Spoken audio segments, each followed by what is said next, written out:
السلام عليكم ورحمة الله وبركاته. الشمار كفوني irra barnoota baay'ee nama barbaachisu haala ammaa kanatti isinii qabannee waan dhiyaanneef itti dhiyaadhaan akkamitti add friendii nama oguu isinirraa guute hunda akka laaltanii gartan kanatti komshan oguu guute komshanii ol in dabarsu kuma 4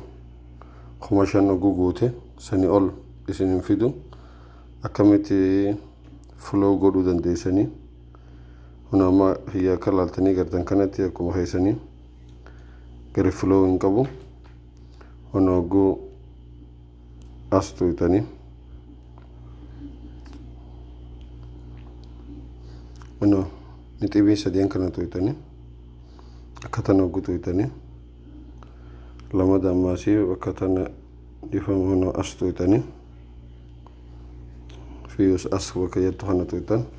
huna amma kalaaltanii gartan kanatti add friend ja add friend kanarra akkamitti flow jijiirrachuu dandeenya jechuun huna nu hordofa isinin jenna if duuba irraa deebitanii huna amma flow hin qabu add friend malee kalaaltanii gartan kanatti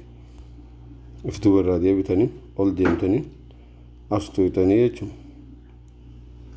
huna bakka sittingii jettan kana sittingii jettu kana tuutan oguu as tuutan akkanatti isinii dhufaa jechuun oguu akkanatti isinii dhufe oguu takka ol deemtanii jechuun akkanatti ol siisitanii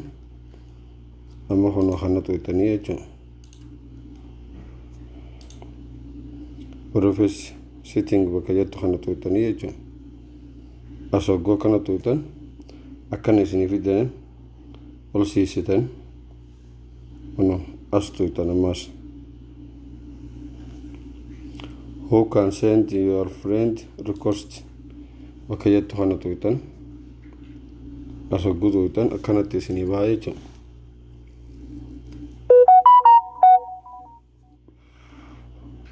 huna gubbaa kanarraa jalaa kana huna bakka tana bakka jalaa kana tuutanii jechuun asirra gabbuuftan kun akka laaltanii gartan kanatti lamada if duuba deebitan ammallee if duuba deebitan haa tokko ol siisitan as tuutan jechuun ammaasii public post bakka jettu tana as tuutan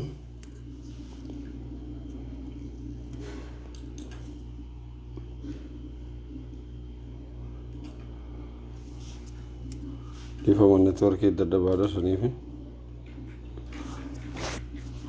huna akkanatti as isinii dhufaa jechuun amma laal as tuutan jechuun jalaa kanarraa ka gubbaa kana deebiftan kanarraa ammas kana deebiftanii jechuun asiis akkasuma sadaffaa kanas kanarraa kana deebiftanii jechuun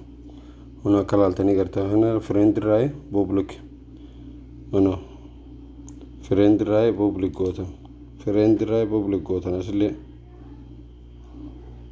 huna amma if duuba deebitanii jechuun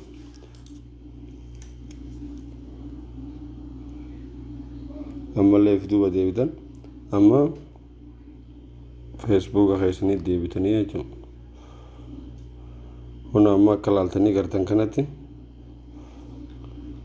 huna following dhufe duraan hin jiru amma 270 takka irra jira lamada deebii bakkaan duraan jalqaba isiniin jeesan laal as tuutan huna akka laaltanii gartan kanatti ammas asuma tuutan fiyus asii kana tuutan huna laal amma duraan bakkitu maal turte jalqaba add friend turte amma huna laal akka laaltanii gartan kanatti follow taate jechuun namni amma add friend saniin tuqu follow kana tuqa san booda asirra siiseenaa jechuun namni bakka 270 kana dhufa nam 5 oliis ni arkata nama hanga 100 ni arkata jechuun tanaafuu waan nu hordoftaniif galatooma subscribe fi like godhuu hindagatina galatoomaa isiniin jenna.